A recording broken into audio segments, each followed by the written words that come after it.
Deolali camp येथील rest camp रोडवर तयार झालेल्या खड्ड्यांमुळे ये-जा करताना नागरिकांना मोठा त्रास सहन करावा लागत असल्याने येथील रेस्ट कॅम्प रोडवरील नाका नंबर 2 परिसरात भगूर कॅम्प रस्ता त्रस्त नागरिक संघटनेच्या वतीने जन आंदोलन करण्यात येऊन रस्ता रोको, भीक मागो व खड्ड्यांमध्ये वृक्ष लागवड केली। अनेक वर्ष मागणी करूनही हा रस्ता तयार होत नसल्याने सार्वजनिक बांधकाम खाते व लोकप्रतिनिधींविरोधात घोषणाबाजी करत निषेध व्यक्त करण्यात आला। मागील अनेक वर्षांपासून भगूर देवळाली कॅम्प दरम्यान असलेल्या रेस्ट कॅम्प रोडवर हा वारंवार दुरुस्ती करूनही पुन्हा या रस्त्यावर खड्ड्यांचे साम्राज्य पसरले आहे। या रस्त्याच्या काँक्रिटीकरणासाठी आमदार सरोज आहिरे यांच्या वतीने 3 दिवसांपूर्वी देवळाली भगूर मधील विविध मान्यवरांच्या उपस्थितीत भूमिपूजन केले। सदर काँक्रिटीकरणासाठी कुठलीही वर्क ऑर्डर नसल्याचा आरोप यावेळी आंदोलकांनी केलाय।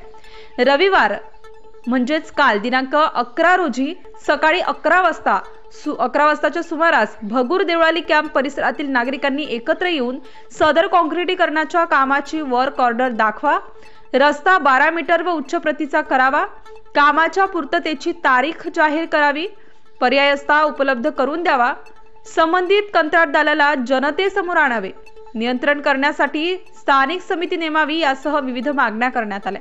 यावेळी आंदोलन करणाऱ्यांपैकी हे तिघे खड्ड्यात उतरत अंगावर चिखलाचे पाणी ओतून घेत जनतेची दिशाभूल करणाऱ्या आमदार व सार्वजनिक बांधकाम खात्याचा निषेध व्यक्त केलाय।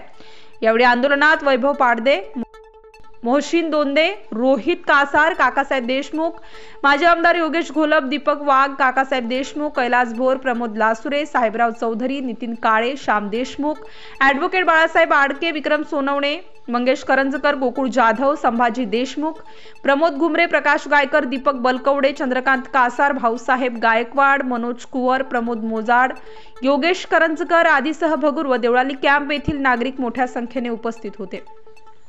या आंदोलनामुळे या रस्त्याने होणारी वाहतूक बान्स स्कूल शिगवे बहुला मार्गाने देवळाली कॅम्पकडे वळविण्यात आली होती। शेवटी आंदोलनकर्त्यांनी पोलीस ठाण्यात जाऊन सार्वजनिक बांधकाम विभागाच्या मुख्य अभियंता यांच्यावर गुन्हा दाखल करण्याबाबत वरिष्ठ पोलीस अधिकाऱ्यांना निवेदन दिले।